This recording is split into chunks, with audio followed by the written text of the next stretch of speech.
ಪಡುಬೆಳ್ಳೆಯ ಶ್ರೀನಾರಾಯಣ ಗುರು ಆಂಗ್ಲ ಮಾಧ್ಯಮ ಶಾಲೆಯ ಇಂಟರಾಕ್ಟ್ ಹಾಗೂ ಸ್ಕೌಟ್ ಗೈಡ್ಸ್ನ ವಿದ್ಯಾರ್ಥಿಗಳು ಇಂದು ನಾಟಿ ಕಾರ್ಯದಲ್ಲಿ ತೊಡಗಿ ಸಂಭ್ರಮಿಸಿದರು. ಕುರ್ಕಾಲು ಬಿಜಂಟ್ಲ ಉಮೇಶ್ ಆಚಾರ್ಯ ಅವರ ಗದ್ದೆಗಿಳಿದು ಭತ್ತದ ನಾಟಿ ಮಾಡಿದರು.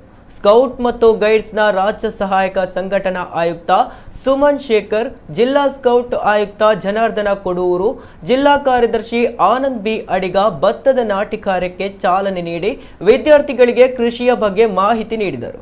ವಿದ್ಯಾರ್ಥಿಗಳೊಂದಿಗೆ ಶಾಲಾ ಮುಖ್ಯ ಶಿಕ್ಷಕ ರಾಘವೇಂದ್ರ ಸಾಲ್ಯನ್, ಇಂಟರಾಕ್ಟ್ ಕೋಆರ್ಡಿನೇಟರ್ ವೀಣಾ ಆಚಾರ್ಯ, ದೈಹಿಕ ಶಿಕ್ಷಣ ಶಿಕ್ಷಕಿ ಸ್ವಾತಿ ಮೊದಲಾದವರು ಮಕ್ಕಳೊಂದಿಗೆ ನಾಟಿ ಕಾರ್ಯದಲ್ಲಿ ಕೈಜೋಡಿಸಿದರು.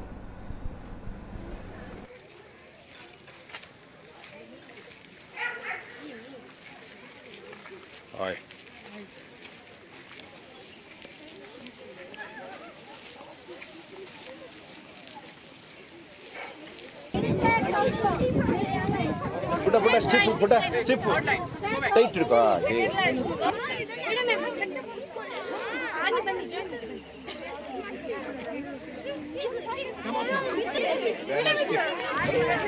ಇವತ್ತು ನಾವು ಶ್ರೀ ನಾರಾಯಣಗುರು ಆಂಗ್ಲ ಮಾಧ್ಯಮ ಶಾಲೆ ಪಡುಬೆಳ್ಳೆ ಇಲ್ಲಿಯ ಸ್ಕೌಟ್ ಆ್ಯಂಡ್ ಗೈಡ್ಸ್ ಮತ್ತು ಇಂಟ್ರಾಕ್ಟ್ ಕ್ಲಬ್ ವತಿಯಿಂದ ಇವತ್ತು ಈ ಸುಭಾಷ್ ನಗರದ ಹತ್ತಿರ ಉಮೇಶ್ ಆಚಾರ್ಯ ಇವರ ಗದ್ದೆಯಲ್ಲಿ ಮಕ್ಕಳಿಗೆ ನಾಟಿ ನೆಡುವುದರ ಬಗ್ಗೆ ಒಂದು ಪ್ರಾತ್ಯಕ್ಷಿಕೆಯನ್ನು ನಾವು ಇವತ್ತು ಇಟ್ಟುಕೊಂಡಿದ್ದೇವೆ. ನಮ್ಮ ಮಕ್ಕಳಿಗೆ ಬರೀ ಪಾಠದ ಜೊತೆಗೆ ಅವರಿಗೆ ಜೀವನದ ಪಾಠವನ್ನು ಕೂಡ ಕಲಿಸಬೇಕು ಅನ್ನೋದು ನಮ್ಮ ಉದ್ದೇಶ. ನಾವು ಊಟ ಮಾಡುವಂಥದ್ದು ಅನ್ನ ಅದು ನಮಗೆ ಹೇಗೆ ಸಿಗ್ತದೆ ಅದರ ಬಗ್ಗೆಯೂ ಮಕ್ಕಳಿಗೆ ಸ್ವಲ್ಪ ತಿಳಿ ಹೇಳಬೇಕು, ಆ ಕೃಷಿ ಚಟುವಟಿಕೆಯ ಬಗ್ಗೆ ಸ್ವಲ್ಪ ಜ್ಞಾನವನ್ನು ಮಕ್ಕಳಿಗೆ ನೀಡಬೇಕು ಅನ್ನುವಂಥ ಉದ್ದೇಶದಿಂದ ನಾವು ಇವತ್ತು ಈ ಒಂದು ಕಾರ್ಯಕ್ರಮವನ್ನು ಇಲ್ಲಿ ಹಮ್ಮಿಕೊಂಡಿದ್ದೇವೆ.